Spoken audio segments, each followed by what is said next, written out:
नमस्कार। पॉलिटिक्स में आप सबों का स्वागत है। और आज हम पॉलिटिक्स में बात उस पॉलिटिक्स की करने जा रहे हैं जिस पॉलिटिक्स ने पूरे बीजेपी को अंदर से हिला कर रख दिया है। बात तो सिर्फ उपचुनाव की है, लेकिन उपचुनाव जिस सीट पर हो रहा है वो सीट बीजेपी का पिछले 40 वर्षों से कह सकते हैं कि एक छत्र राज रहा है। और उस सीट पर उपचुनाव हो रहा है जिस सीट से बीजेपी के राष्ट्रीय अध्यक्ष नितिन नवीन 5 बार से लगातार विधायक होते आ रहे हैं। लड़ाई एक ही है। कोई प्रशांत किशोर या आरजेडी के उम्मीदवार कोई मतलब वो लड़ाई का मुद्दा ही नहीं है। बस एक ही मुद्दा है कि बीजेपी को सबक सिखाना है। और एक सीट पर हार जीत से कोई खास फर्क पड़ने वाला नहीं है। बीजेपी के कोर वोटर यही बात करते हैं। और उस कोर वोटर के इस मंतव्य के बाद जो आज का जो सर्वे रिपोर्ट है वह रिपोर्ट यही है कि प्रशांत किशोर और बीजेपी के उम्मीदवार के बीच अब महज 5 से 7 हजार का फासला रह गया है। और ये फासला अगर पाटने में प्रशांत किशोर कामयाब हुए तो फिर तो खेला हो गया बिहार। वैसे तेजस्वी यादव ने आज रोड शो करके अपने उम्मीदवारों के प्रति वो ताकत दिखाने की कोशिश की है जो पिछले 15 दिनों से नहीं बन पा रहा था, माहौल नहीं बन पा रहा था। आज तेजस्वी के रोड शो से लगा कि हाँ मतलब पार्टी कार्यकर्ताओं में उत्साह दिखा, पूरा जोर शोर। और वही स्थिति बीजेपी का भी है। नितिन नवीन से लेके सम्राट चौधरी तक मैदान में उतर गए। 4000 से अधिक अलग अलग लोग जनसंपर्क अभियान किए बीजेपी के लिए। मतलब क्या नहीं बीजेपी कह सकते हैं कि सब कुछ दांव पर लगा रखा है। ये सीट किसी तरीके से फिर से जीत जाए।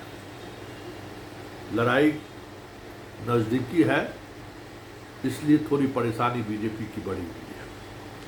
तब तो राष्ट्रीय अध्यक्ष को 3-3 बार आना पड़ा है। साख पर है दांव कि कुत्तों को भी हम टिकट देंगे तो वो जीत कर आ जाएगा। ये जो एक नैरेटिव पूरे कॉन्स्टिट्यूंसी में सेट हो गया है वो नितिन नवीन को और परेशान कर रहा है। हालात ये है कि सवर्णों में कास्ट को छोड़ दे तो राजपूत, भूमियार और ब्राह्मण गिनती के वोट बीजेपी की तरफ चल जाए तो बहुत बड़ी बात हो। यही स्थिति आरजेडी के कोर वोटर के साथ भी है। आरजेडी के कोर वोटर भी ये मानते हैं इस एक सीट से तेजस्वी के सेहत पर कोई असर पड़ने वाला नहीं है। एक सीट से तेजस्वी के विधानसभा में सदस्यों की संख्या ऐसे नहीं हो जाएगी कि वो थोड़ा कंफर्ट स्थिति में आ जाए।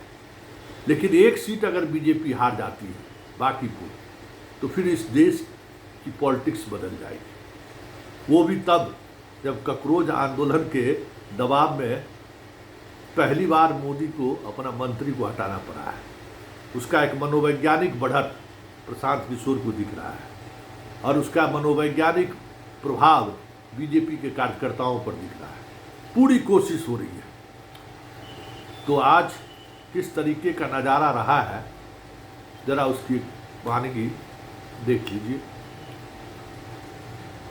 आरजेडी की तरफ से भी निकला है और नितिन नवीन की तरफ से भी निकला, मतलब बीजेपी की तरफ से भी निकला है। क्या माहौल रहा आज पटना का, जरा गौर आप फरमा लीजिए। लेकिन जो बात हम कहने जा रहे हैं ना, वो बात कहीं और भी गंभीर है कि बीजेपी सीट को लेकर किस हद तक जाने को तैयार है, वो हम आपको दिखाएंगे। लेकिन पहले जरा आज के शो को देखिए।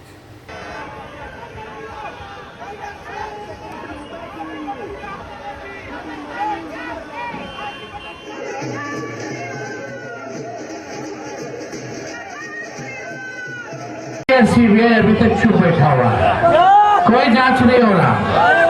छातियों पर नौजवानों को AK-47 गोली मारा जा रहा है। बेरोजगारी बढ़ गई, महंगाई बढ़ गई, गरीबी बढ़ रही है, पलायन बढ़ रहा है, लेकिन इस सरकार में बैठे हुए लोग मुख्यमंत्री खेल रहे हैं। हम लोग पहले से कहते थे कि नीतीश कुमार जी को मुख्यमंत्री नहीं रहने देगा, और वही हुआ। और आज पूरा भाजपा की सरकार है, सम्राट चौधरी बिहार के मुख्यमंत्री हैं, और ऐसे लोगों को मुख्यमंत्री बनाया जिन पर 7 अपराध मुकदमे हैं, हत्या के भी मुकदमे। आप सब लोगों से यही कहना चाहते हैं कि सरकार को सबक सिखाने की जरूरत है। ये चंदा चोर पार्टी और वोट चोर पार्टी को एक बार जनता खड़ी हो जाएगी तो आप सब लोगों को न्याय मिलेगा, इस इलाके का भी विकास होगा। बाकी से पूरे देश में ये संदेश जाएगा। यहाँ जो राष्ट्र अध्यक्ष है भाजपा के, ये उनका सीट है। अगर एक झटका बांकीपुर की जनता देती है तो इसका घूस पूरे देश। देख लिए। अब हम आपको कुछ पोस्टर दिखाते हैं, जरा इस पोस्टर को गौर से, एक एक पोस्टर को गौर से देखिए। हिंदुत्व खतरा में है, हिंदू खतरा में है, भगवा खतरा में है। इस तरीके का पोस्टर बांकीपुर कॉन्स्टिट्यूंसी में जगह जगह पर लगाया गया है, होर्डिंग लगाए गए। मतलब बीजेपी का जो सबसे बड़ा हथियार, जिस हथियार के सहारे अभी तक सरकार वो बनाते आया है, उस हथियार का इस्तेमाल आखिरी समय में बीजेपी को करना पड़ा है। और ये हथियार जता रहा है कि बीजेपी बांकीपुर को लेकर किस तरीके से असहज महसूस कर रहा है, क्योंकि बांकीपुर में इस तरीके का कभी फीलिंग रहा ही नहीं है, हिंदू मुसलमान वाली बात रही ही नहीं है। लेकिन हार्डकोर लोग तो रहे हैं। और आज जिस तरीके से नितिन नवीन और सम्राट चौधरी सड़क पर उतरे, जो उम्मीद की जा रही थी कार्यकर्ता के अलावा समर्थक भी सड़क पर उतरेगा, वो दूर दूर तक दिखाई नहीं। कमोबेश तेजस्वी के आरजेडी के इसमें भी यही स्थिति देखने को मिली। तो खेला होवे क्या, संकेत क्या है? क्योंकि इस लाइन पर अगर बीजेपी अंतिम क्षण में बढ़ता हुआ दिख रहा है, इस तरीके के पोस्टर अगर वो जारी करने पर विवश हो रहा है, मतलब कुछ तो बात है। क्योंकि अमूमन बिहार में इस तरीके की पॉलिटिक्स से बीजेपी बचती रही है, क्योंकि ये पॉलिटिक्स नीतीश को वोटर को सहज नहीं है। यह पॉलिटिक्स नीतीश के वोटर को असहज कर देता है। यह पॉलिटिक्स नीतीश को वोटर को बीजेपी से समय समय पर अलग करता रहा है। और अगर कहीं उल्टा दाव पड़ा तब तो और मुश्किलें बांकीपुर में बढ़ सकता है। लेकिन सवाल वो नहीं है, सवाल ये है कि आखिर बीजेपी को ये पोस्टर जारी क्यों करना पड़ा? आखिर हर अपार्टमेंट के इस पे यह होर्डिंग लगाने की जरूरत क्यों पड़ी? क्या वाकई में हिंदुत्व खतरा में है? क्या वाकई में बांकीपुर उपचुनाव अगर बीजेपी हार जाती है तो हिंदुत्व का एजेंडा या हिंदुत्व खतरे में पड़ जाएगा? कई सवाल हैं इन पोस्टर के सहारे। लेकिन सबसे बड़ी बात यह है कि आखिर बांकीपुर की जनता किस बात की सबक बीजेपी को देना चाहती है?